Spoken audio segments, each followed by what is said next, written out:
عزیزان محترم، خوب یہ شکستہ دل، یہ ٹوٹا ہوا دل انسان کہاں لے کے جائے؟ کون خریدے اس؟ شہید محسن حجاجی کے جس کے بدن کے ٹکڑے کر دیے، بیوی کے روزے کو بچاتے ہوئے جو شہید ہو گیا، گردن آج کے دور میں گردن کاٹ لی گئی، کٹی ہوئی گردنوں کا سردار بن گیا آج کے دور میں، جوان ہے، 28 سال کا جوان ہے، وہ شہادت سے پہلے وصیت لکھتا ہے۔ کس کو؟ اپنے بیٹے کو جو چھوٹا سا ہے، اب تو بڑا ہو گیا۔ کہا بیٹا دنیا فتنے کی جگہ ہے، پر آشوب ہے، دنیا کا بازار گرم ہے، اپنی حفاظت کرنا اور اس دنیا میں اپنی قیمت لگوانا، ایسی قیمت لگوانا کہ خریدار صرف خدا ہو تمہارا، ایسی قیمت لگاؤ اس دنیا میں۔ مولا متقیان حضرت علی ابن ابی طالب علیہ الصلوۃ والسلام، اللہم صلی محمد، امام کیا فرماتے ہیں؟ اچھا پہلے تو میں بریکٹ میں ہوم ورک کسی نے کیا کہ نہیں کیا؟ کل میں نے کیا کہا تھا؟ امامیہ ایپ ڈاؤن لوڈ کرنا، انشاءاللہ کہ کی ہو۔ مولا کی حدیث دیکھی یا نہیں دیکھی؟ امام کی ایک اور حدیث ہی آپ کی خدمت میں پیش کر رہا ہوں، مولا کی حدیث، ایک کال میں نے آپ کو کہا تھا، دیکھیے گا۔ امام کیا فرماتے ہیں؟ تمہارے نفس کی کم سے کم قیمت کیا ہے؟ جنت ہے، کم سے کم، یعنی اگر اس کو بیچنا بھی ہے تو جنت کے لیے بیچو نا، ایک تصویر کے لیے کیوں بیچ رہے ہو؟ ایک گناہ کی لذت کے لیے کیوں بیچ رہے ہو؟ اپنے نفس کو کیوں بیچ رہے ہو؟ کیا ملنے والا ہے؟ ایک نامحرم تعلقات کے لیے؟ اللہ، خود فیصلہ کرنا ہے۔ دیکھیں یہ جو پاور ہے انٹرنل، یہ آپ کو خود کریٹ کرنی ہے، کوئی آئے گا تھوڑی آپ کو روکنے کے لیے۔ ماں باپ جتنے بھی بول رہے ہیں، سختی جتنی بھی کر لیں، لیکن جب تک آپ خود اپنے وجود میں اپنے ایمان کو مضبوط نہیں کرو گے، کوئی بھی نہیں کر سکتا۔ تو اس دنیا میں اگر قیمت لگانی ہے تو خریدار خدا ہو۔ کنعان میں دیکھیں آپ کہ جناب یوسف کی مصر میں کیا قیمت لگی، قیمت لگی نا جناب یوسف کی، بک گئے۔ لیکن پھر جناب یوسف نے کیا کیا کہ اس دنیا کے بازار سے اپنے آپ کو نکال دیا۔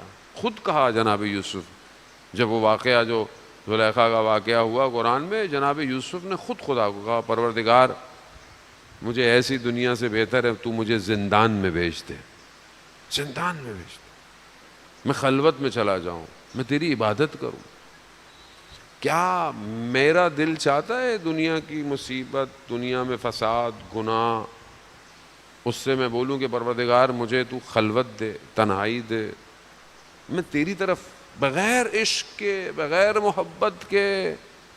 ممکن نہیں ہے زن محترم، ممکن نہیں۔ عشق میں اپنے وجود کو اس کی بارگاہ میں جلانا پڑتا ہے، جلنا پڑتا ہے۔ جلیں گے تو کچھ روشن ہوگا، اگر نہیں جلیں گے تو یہ تاریکی ہے، تاریکی ہے۔ عشق میں جل گئے، اور ایسا کہ انسان جب اپنے آپ کو نہیں دیکھتا، صرف خدا کو دیکھتا، صرف اس کی نشانیوں کو دیکھتا ہے، اور یہ نشانیاں جب اس کے نظر آئیں تو پھر اس کو کسی چیز کا خوف نہیں ہے جو ظاہری دنیا کے اندر ہے۔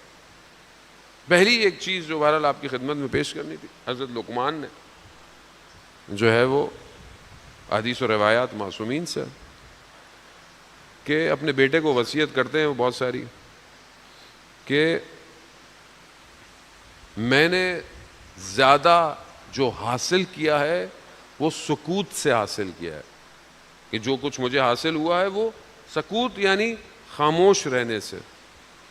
خاموش رہنا انسان کے 9 در حکمت کے جو دروازے ہیں 9، وہ خاموشی کے ساتھ، یعنی انسان جتنا خاموش رہتا ہے اتنے اس کے حکمت جاری ہوتی ہے۔ لیکن کہاں خاموشی؟ مولا متقیان کہتے ہیں کہ باطل کے مقابلے میں خاموشی سے بہتر ہے انسان گفتگو کرے.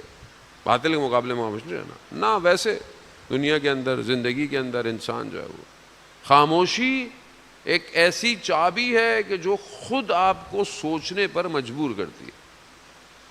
خاموشی، سکوت، کم بولنا یا بلا وجہ نہ بولنا، کم از کم فضول نہیں بولنا.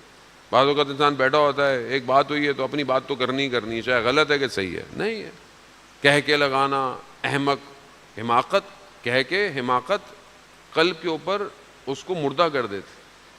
اس لیے زیادہ بولنا، جھوٹ بولنا، زیادہ بولنا، غیبت زیادہ بولنا، خامخواہ زیادہ بولنا، خوب یہ ساری چیزیں زیادہ بولنا. زبان بہت امپورٹنٹ ہے. 200 گناہ زبان سے ہیں خالی. آپ ایک اور ہوم ورک دے دوں اگلے سال تک کے لیے. چلے شہید دست غیب کی کتاب ہے گناہ کبیرہ، 2 جلد اردو کے اندر، 2 والیوم چھوٹے چھوٹے، پڑھیں. ہر گناہ کے بارے میں لکھا ہوا ہے. زبان سب سے زیادہ گناہ. قبر میں پہلی رات جو عذاب آئے گا سب سے زیادہ زبان کی وجہ سے. زبان کتنا ڈیٹا نکال رہی ہے، بولے جا رہی ہے. بولے آج کل جو ہم فارورڈ کرتے ہیں نا میسیجز، یہ بھی زبان ہی ہے بیسیکلی. یہ جو آپ ہر چیز فارورڈ کرتے رہتے ہیں، بھیجتے رہتے ہیں، صحیح ہے، غلط ہے، مذاق ہے، لطیفہ ہے، جوک ہے، حکمت یہیں سے جاری ہوگی. آیت اللہ عظمہ بہجت رضوان اللہ تعالیٰ علیہ جب نجف میں پڑھتے تھے تو ان کے والد کو کسی نے بولا کہ یہ رات کو لمبی لمبی تہجدیں پڑھتے ہیں، لمبی لمبی، مولا کے حرم میں جاتے ہیں، لمبی لمبی عبادتیں کرتے ہیں. ان کو پتہ چلا، انہوں نے اپنے بیٹے کو خط لکھا کہ بھائی یہ میں راضی نہیں ہوں، اتنی لمبی لمبی تمہاری عبادت. صبح تم درس میں کیا کرتے ہوگے؟ وہ اپنے استاد کے پاس گیا کہ بھائی میں کیا کروں، باپ کا حکم شریعت میں واجب ہو جاتا ہے. آج کل کے جوانوں کو تو پتہ ہی نہیں ہوگا کہ ابا کا بھی کوئی حکم ہے کہ نہیں ہے. باپ کے بہت حقوق ہیں ذہن محترم، بہت حقوق ہیں باپ کے. باپ کا احترام، باپ کے آگے چلنا نہیں ہے. حدیث و روایات کہتی ہیں اگر بیٹھے ہوئے ہو باپ داخل ہو جائے، کھڑے ہو جاؤ، کھڑے ہو جاؤ. باپ کو نام سے مت پکارو، انگلی کا اشارہ نہیں کرو باپ کو. باپ ہے، باپ کا حکم بہت سی میں واجب ہے. عالم دین تھے، استاد نے کیا کہا؟ اس نے بولا بہرحال جو باپ نے کہا ہے وہ کرنا، لمبی لمبی تہجد نہیں پڑھو. تو کہا تھا مگر وہ جو تہجد لمبی پڑھنے سے وہ جو چیزیں حاصل ہوتی ہیں اس سے پھر میں محروم ہو جاؤں گا، تو کیا کروں؟ تو استاد تھے، کہا میں ایک اور نسخہ دیتا ہوں. کہا کیا؟ کہا خاموش رہو، سکوت، خاموشی کے روزے رکھو، خاموش رہے. دکان میں بھی جاتے تھے، پینسل کاغذ ہاتھ میں، یہ چاہیے، یہ چاہیے. خاموشی نے آیت اللہ بہجت کو کہاں پہنچا دیا؟ کہاں پہنچ گئے؟ خاموش. سکوت بہت ضروری ہے. جیسے کل میں نے آپ کو بتایا کہ انسان، دوست، ہم نشین، دوستیاں، اثرات، زبان، خاموش رہے. خاموشی انسان کو بہت جگہ بچاتی ہے، بہت جگہ پر، کہ جہاں انسان صبر، تحمل، بردباری، زبان سے کچھ نہ کہے. کتنے معاشرے میں فساد، لڑائیاں، طلاق زبان کی وجہ سے. اگر انسان تھوڑا سا خاموش ہو جائے تو سارے غصے کے بادل تھم جاتے ہیں. تھوڑی دیر خاموشی اختیار کر لے، کیا فرق پڑتا ہے؟ بہت ضروری ہے جان محترم. اس لیے اب یہ انسان، یہ بیریئرز ہیں، توڑے اس کو. اب انسان اگر خود اپنی طرف متوجہ نہیں ہوگا